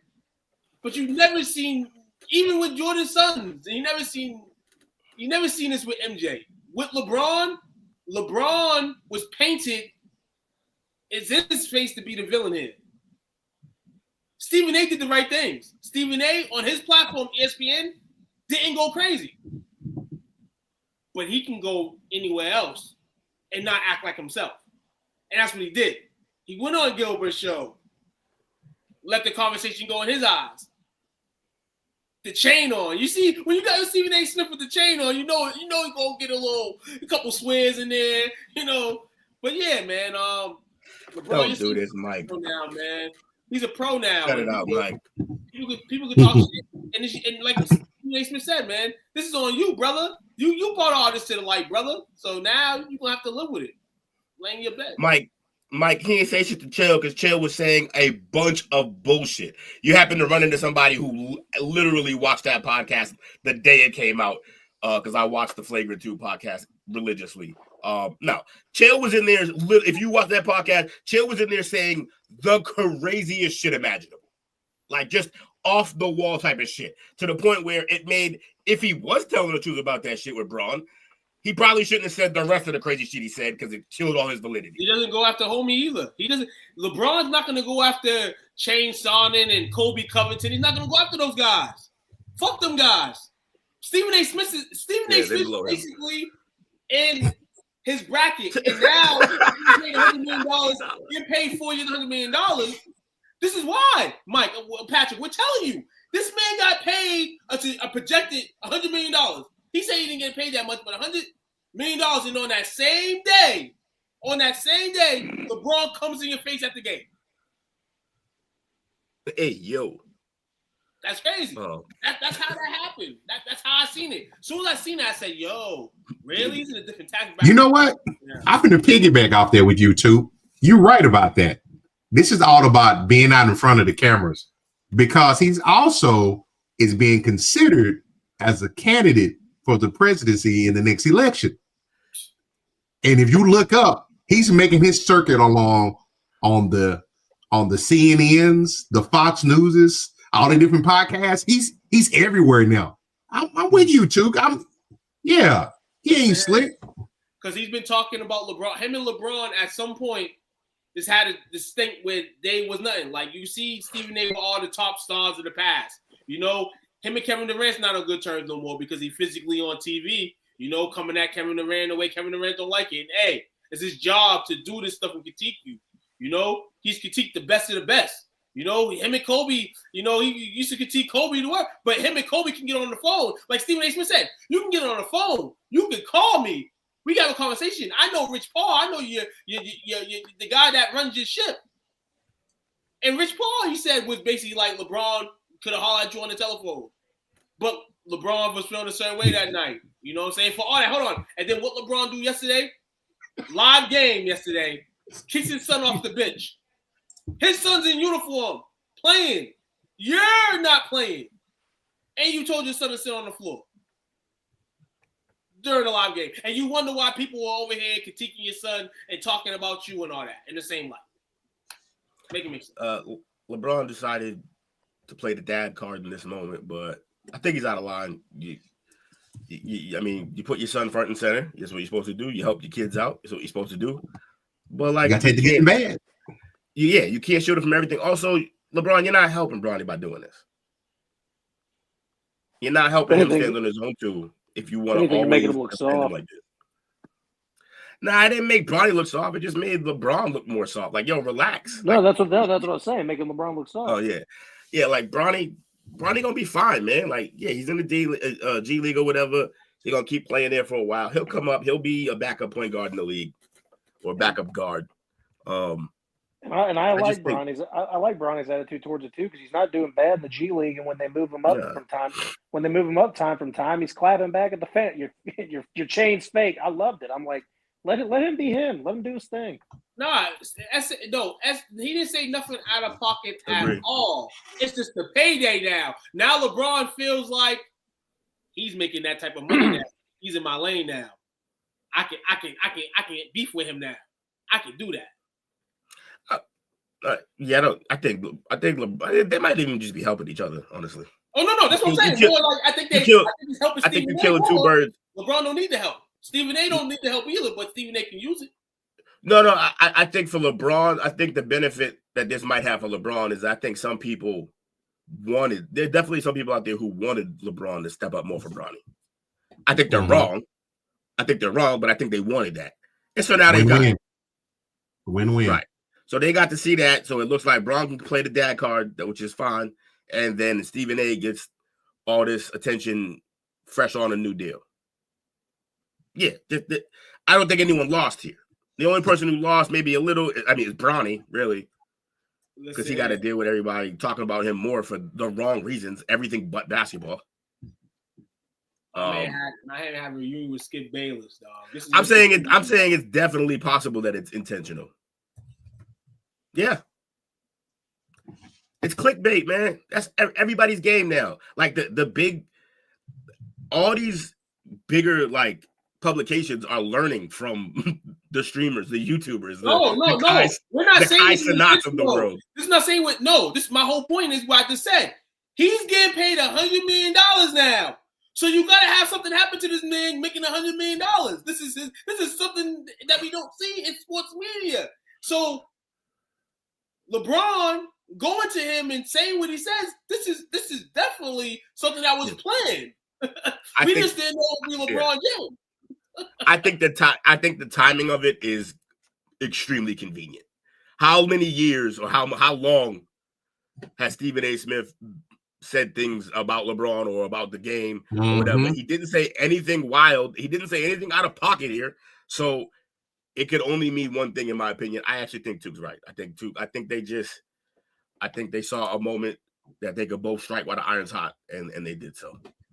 As of right now, only 4 Democratic nominees have better odds than Stephen A. Smith, and he's tied with 3 other people. He got the 4th best odds right now. We're fucked, by the way, guys. That matters right now. SAS trains at? Who my SAA? What's my? Damn, it does matter right now. Who's on the bench for the Democrats right now? I'm pretty sure. I'm pretty sure on the right side they know who's running already. Well, yes, because they're the left side doesn't have a bench, and he's coming up the ranks. And because of who's in office now, it already set the precedent for who can be the president. You can come off TV, you can go into the Oval Office. Yes. I'm with you. Ever seen the show The Oval? Stephen A., you stop talking about my Cowboys, I'll vote for you. That's wild, though. Tracy Morgan delays the Knicks Heat game tonight, throwing up and puking in the front row. Oh, wow. He loaded, huh?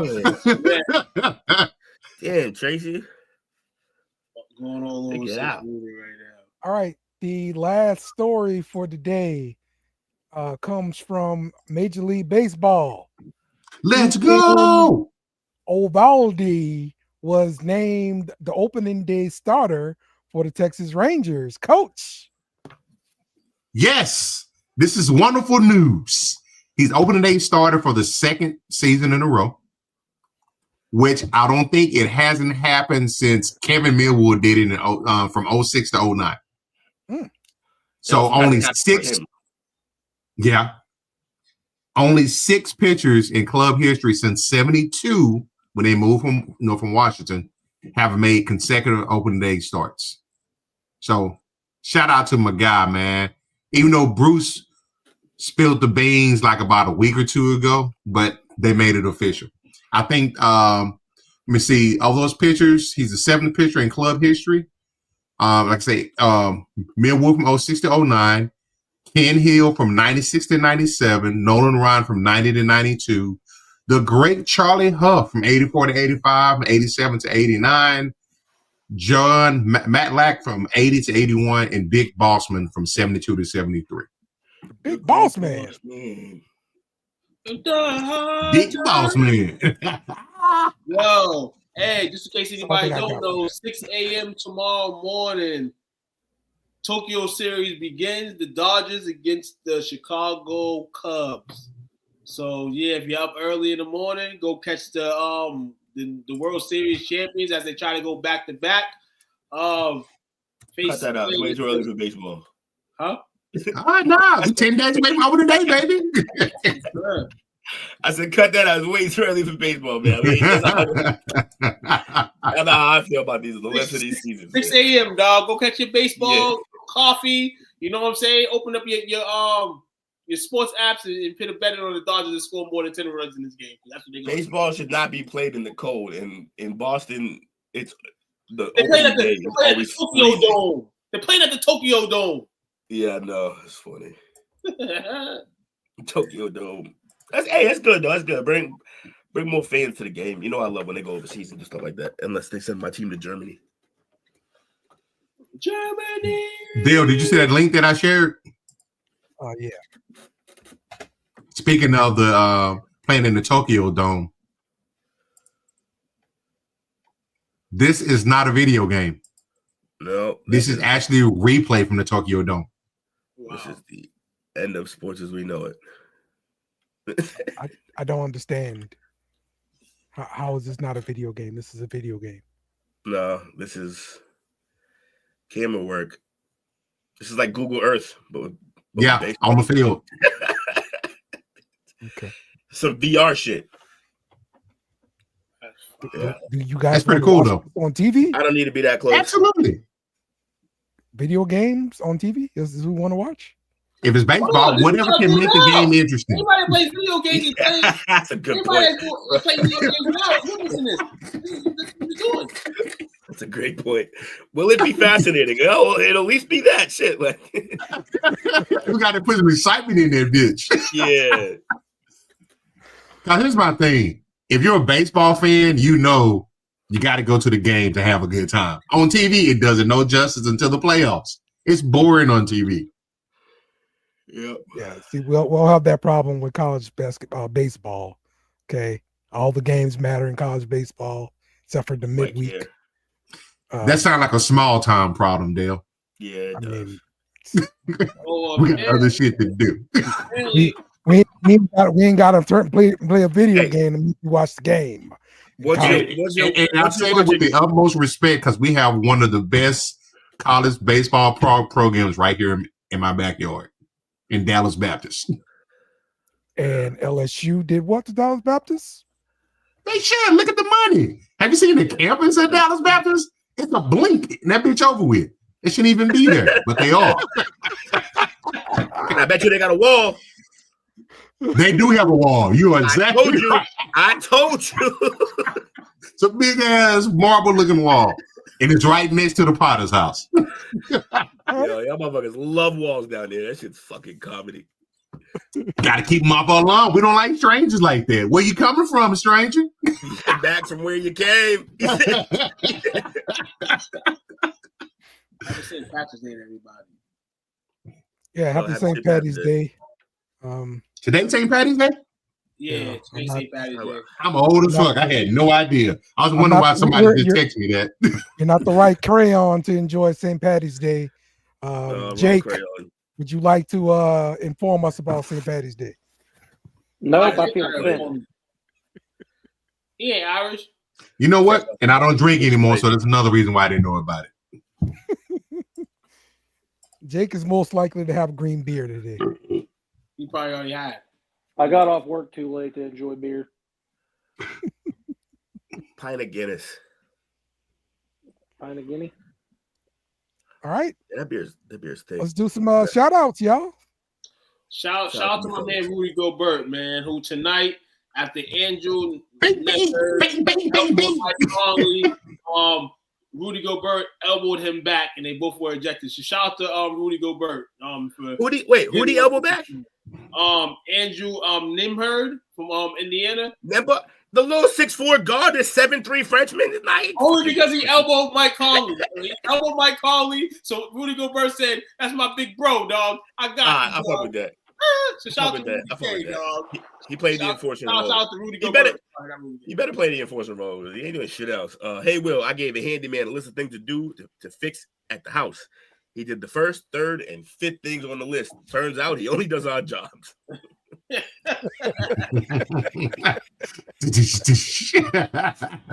Terrible. Shout out to you fellas. Great show, man. I'm dying over here. Shout out to you fellas. Shout out to Will, man. He had the Jordan game tonight. Shout out to Dale for putting this together for us at the last minute. Shout out to Toot for recommending that we put the Parlays Perspective tonight. Makes a lot of sense. Shout out to Jay for coming here and help bail Dale and myself out an opening segment. I came out fire. Tell y'all asses, y'all need to get on time because I don't know this stuff. You got Jake here. Jake can do it all for you. If you had a show about college basketball for an hour, Jake can hold the whole show down. No interruption. Joe could have held it. Jake could have held it for sure. Shout out to Bobby, Chris, P. Dollar, Mike, and my sister was in here tonight. Shout out to Angie. Appreciate you, sis. And last but not least, shout out to you fellas for holding your boy down last week. Wife said she appreciate y'all giving me the week off. Had a great time. Much love to y'all. Yes, we missed you. Hey, Will, why did Stephen Hawking only do one-liners? Because he couldn't do stand-up. Terrible. Pull down your panties. Wasn't he part of the Me Too movement or something like that? Was he? I mean, oh no, you gotta let him slide, right? He was supposedly on the list.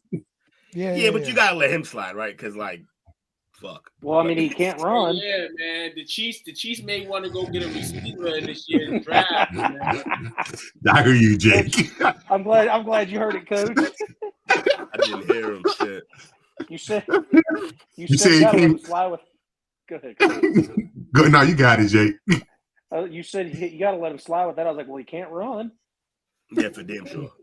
So you're gonna have to roll up on you like Christopher Reeves. Sit on my lap. Is that too soon? My bad. Yes.